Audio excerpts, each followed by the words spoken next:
Halo semuanya, pernah nggak sih kalian baca puisi terus, wow, kena banget di hati? Terus jadi kepikiran, gimana caranya ya kata-kata yang kelihatannya biasa aja bisa punya sihir sekuat itu? Nah, hari ini kita bakal bongkar rahasia di balik keajaiban puisi.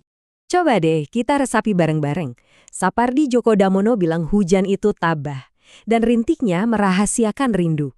Hujan kan benda mati, tapi kok kita jadi bisa ngerasain perasaannya ya?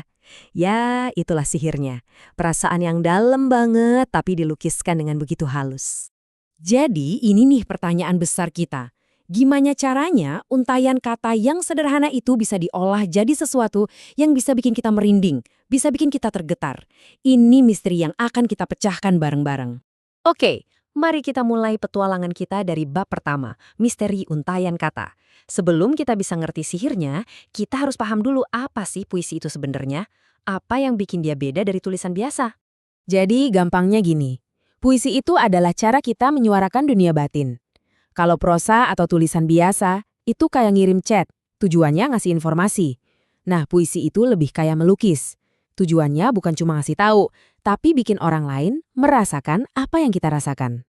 Nah, ini dia salah satu jurus sakti para penyair. Lisensia Poetica. Ini semacam izin khusus buat mereka untuk melanggar aturan tata bahasa yang kaku. Boleh memendekkan kata, bolak-balik urutan, semuanya demi satu tujuan. Menciptakan keindahan dan makna yang lebih dalam. Keren kan? Sekarang kita lanjut ke peta dunia puisi. Kalau tadi kata itu ibarat bahan bangunannya, nah bentuk puisi itu cetak biru atau blueprintnya. Yuk kita intip berbagai macam struktur yang dipakai penyair buat membangun dunia mereka. Lihat deh, ragamnya banyak banget.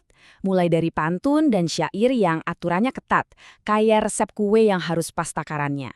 Terus ada puisi bebas yang ngasih keleluasaan total buat berekspresi. Bahkan, ada juga puisi konkret di mana tata letak teksnya sendiri membentuk sebuah gambar. Setiap bentuk ini nawarin cara yang unik buat nyampein rasa. Biar lebih kebayang, coba kita bandingkan. Puisi yang terikat aturan, kayak pantun, itu ibarat burung di dalam sangkar yang indah. Polanya jelas, itu identitasnya. Sementara puisi bebas itu kayak burung yang terbang lepas di angkasa. Nggak ada aturan rima atau baris yang mengikat. Fokusnya murni pada emosi dan ekspresi pribadi si penyair. Jadi, poin pentingnya ini nih. Jangan pernah anggap aturan atau bentuk puisi itu sebagai penjara yang membatasi. Justru sebaliknya, anggap itu sebagai panggung. Sama kayak musisi yang harus belajar tangga nada dulu sebelum bisa berimprovisasi dengan bebas, penyair juga pakai bentuk sebagai fondasi untuk berkarya.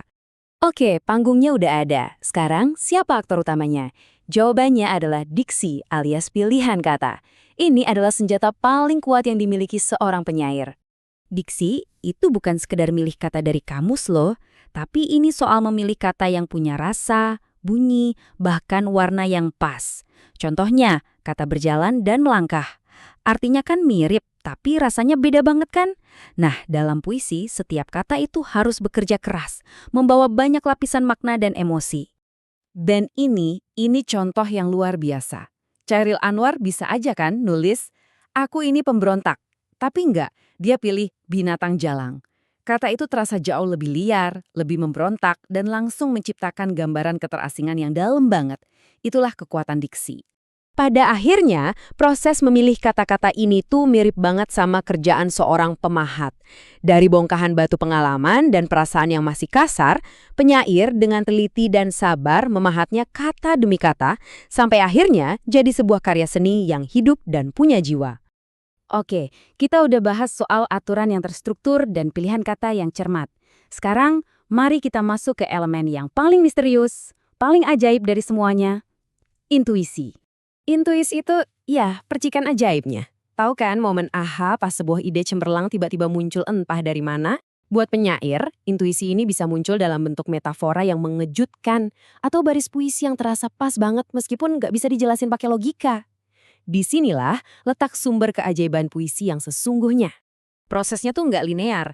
Biasanya semua dimulai dari dorongan batin, sebuah perasaan kuat yang mendesak buat diungkapkan. Lalu, dari situ bisa aja muncul metafora mengejutkan, sebuah perbandingan yang nggak pernah kepikiran sebelumnya. Dan akhirnya, kata-kata pun terangkai alami, seolah-olah mereka menemukan jalannya sendiri. Di momen inilah penyair berhenti berpikir dan mulai merasakan puisinya.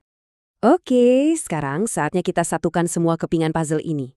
Bagaimana bentuk yang terstruktur, diksi yang tajam, dan intuisi yang magis bekerja sama untuk menciptakan sebuah mahakarya? Ketiga elemen ini bekerja sama kayak organ tubuh kita.